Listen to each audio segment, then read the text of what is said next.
So, once again, the talk title is Uncovering the Truth and How to Live It, which sounds like a great topic, doesn't it?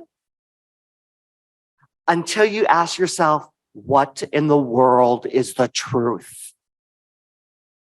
Now, we can look that up in Webster's. That's one place to look, right? And Webster's would say, truth is about the state of or being true. Don't you love when they use the root of the word in the definition of the word? But another definition is in accordance with fact or reality. I'm going to talk about truth from the capital T truth. What is a capital T truth? It means it's an absolute. It means that it spans across all time and space. So why talk about truth? Because truth is powerful. When we recognize truth and live truth in our life, it's amazing. And things just seem to flow. We've all been there. But for me, understanding truth, and what am I talking about, crosses all lines. Well, that means it would be seen in all world religions. Doesn't matter what religion it is. It would be seen in science, no matter what the science is. It would be seen in philosophy. Because once again, it runs across everything. So let's talk about one truth, because we don't have years. We just have a few minutes. So if we think about truth, a truth is oneness. You say, wow, think about oneness for just a moment, because we're going to get to how do we live it. But oneness. Now, if it goes across all religious lines, all world religions, where is it in what we, people who are Christian-based, would talk about? Our holy text is the Bible, right? Well, where does the Bible begin? In the beginning. What's the beginning? Genesis. Genesis 1, verse 26. Then God said, let us create man from the image and likeness. Does that sound like oneness? What about Ephesians 4, chapter 4, verse 6? It says, one God and Father of all. He is in all and through all. In all, through all. Once again, oneness. Jesus made it more personal.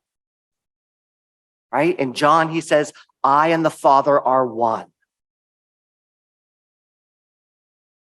People were trying to set him up. He kept giving examples of what he was doing with healing.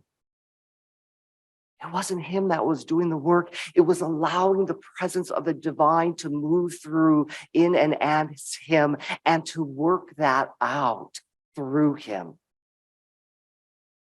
So if we can hear oneness in Christianity, what other religions have that? Well, let's talk about Hinduism. Why Hinduism? Well, it's another major religion. Of course, their holy text is the Bhagavad Gita. Excuse me. Right? And I love to just talk and move my hands. So if I hit the mic, I apologize.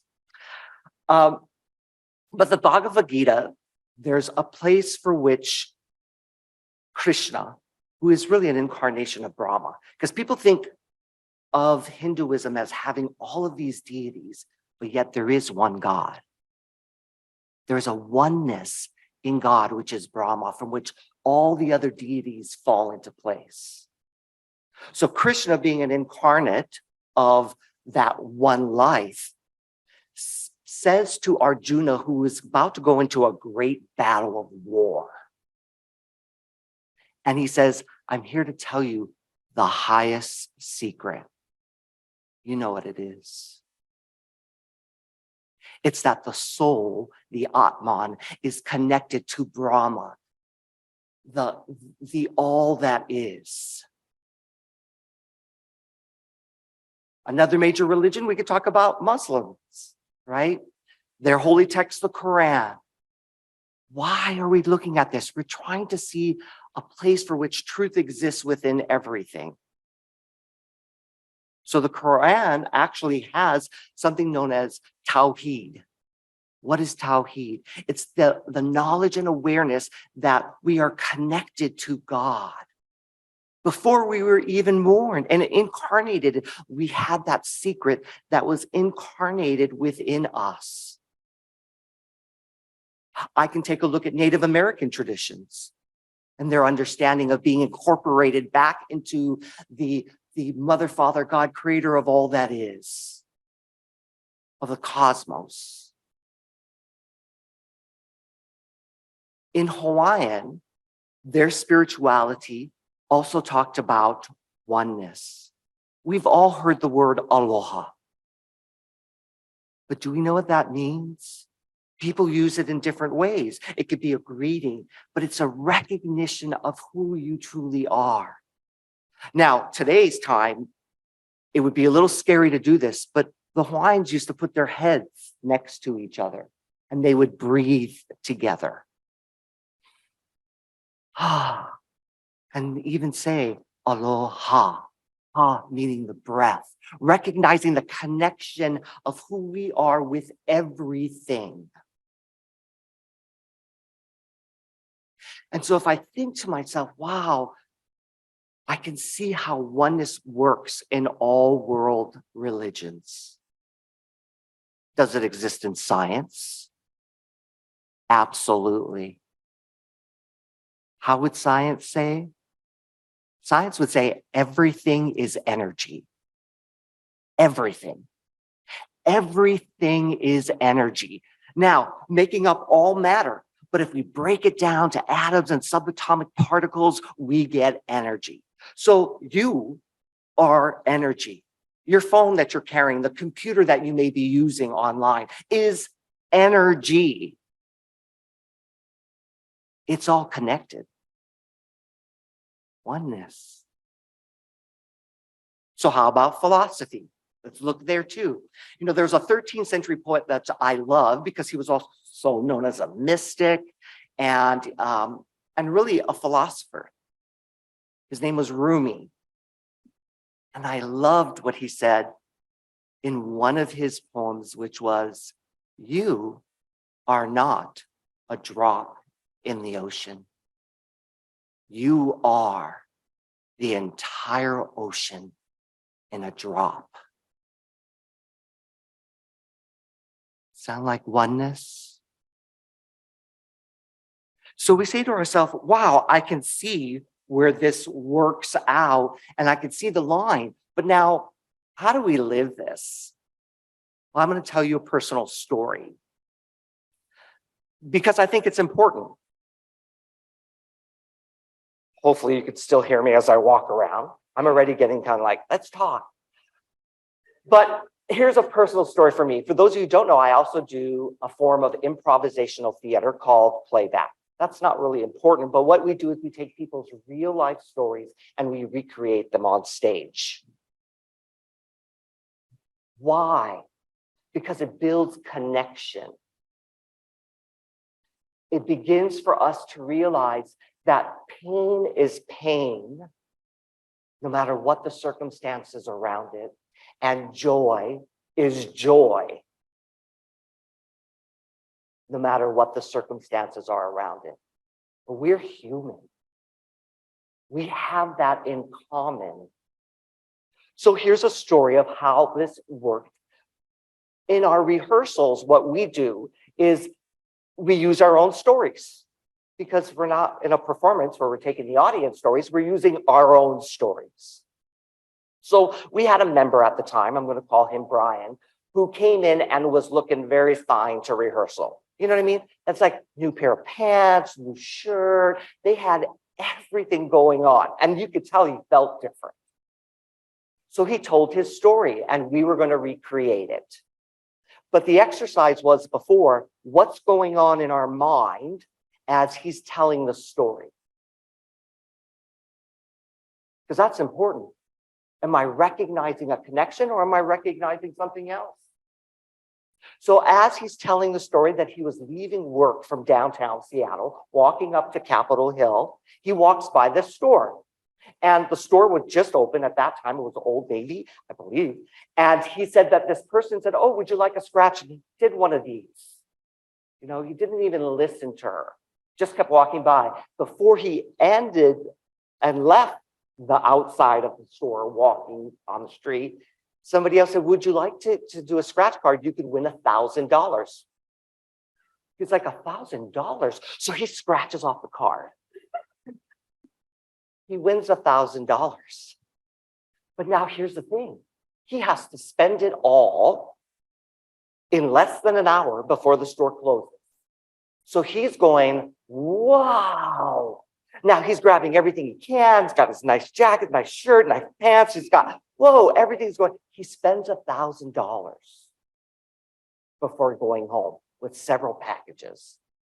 Now, as we listen to the actors on the boxes, the first actor was a younger girl. She was, you know, in her 30s.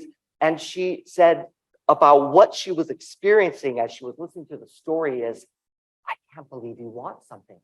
I've never wanted anything in my life. Like, I don't know anybody who's ever wanted anything in their life. Now, the next person was an elder in our troop. She was living in senior care, housing. And she said, I think this is disgusting. Disgusting. How can anybody spend $1,000 in less than an hour when I don't even make that in a month? I was on the third box. And I said, I'm so excited. And everybody turns to look at me and I'm like, oh, I'm so excited because what that means is we're connected. And if you are having a good experience, so can I.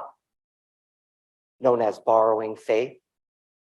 But I could feel that I'm next. I'm next, I'm next, I'm next.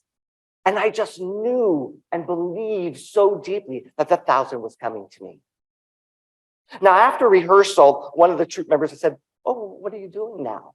And I said, oh, I don't know, I'll go downtown. Oh, you're going to go to Old Navy.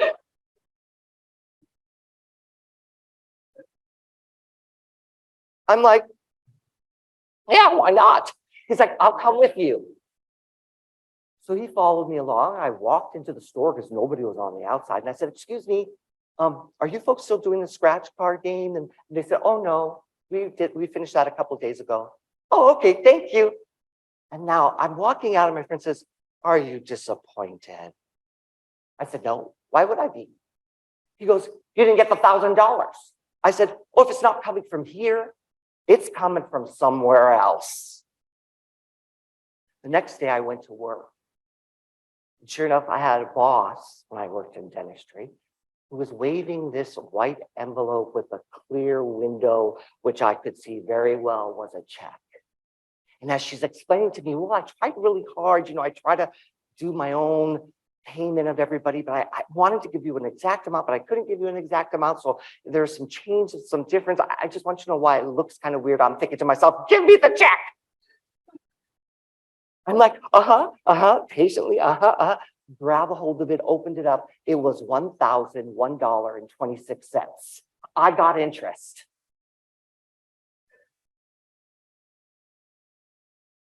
So we can say to ourselves, wow, what's possible in life if we truly know who we truly are? Now, this may seem, oh, this is just about money. No. Because if it runs across all lines, it runs across all lines. So how do I know that in a relationship? When I look at somebody who is in love, can I revel in that love?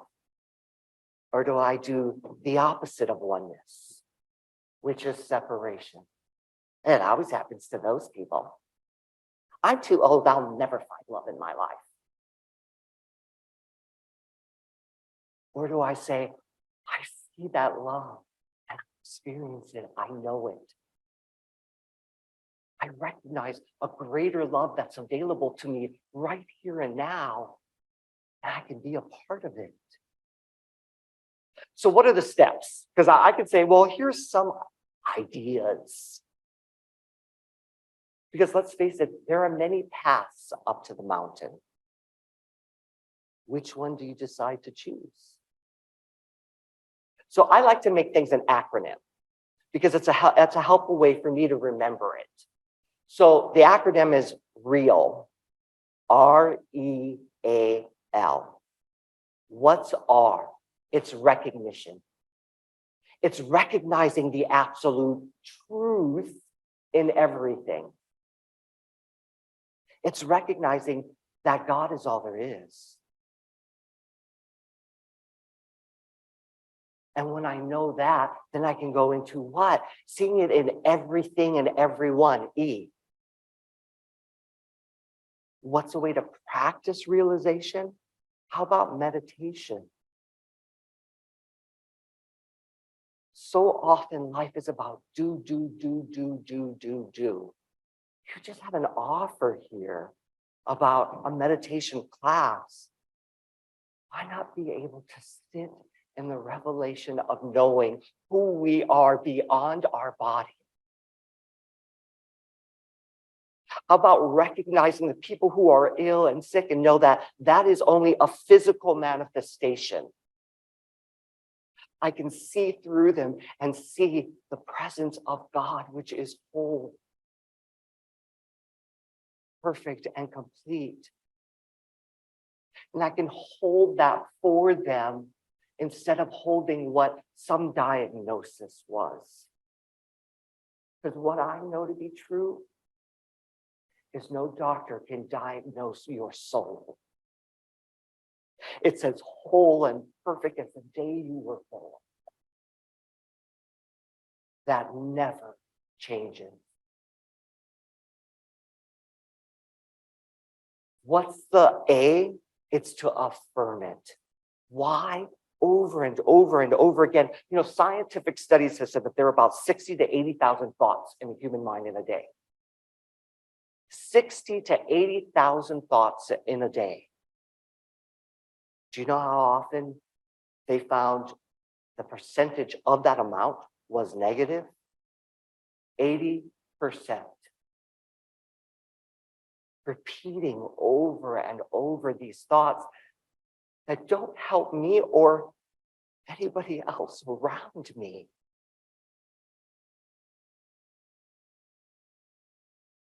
So then I look at L, is I live in it.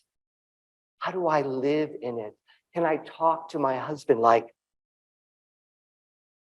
he's connected to the one, that he's connected to me? Do I recognize someone who may not have a home on the street, but to know that they are connected to the one? Whether I decide to give something in that way or not. It's the knowing of who we are. That's the important practice.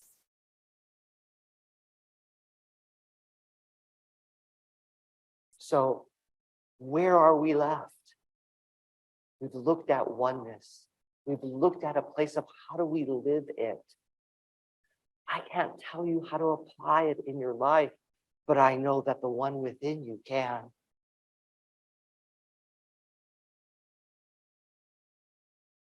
I'm going through a struggle with something that's going on outside of here, but I have to keep reminding myself that those people that treated me poorly are still a part of the one. They are not outside of the love of God. But the thoughts that I keep thinking, I have to end, to stop, to recognize that there is a greater love that's within it. I have to know it within everyone and everything, and I have to affirm it often when I'm in that teetering spot. Anybody else has ever been there? I'm probably the only one.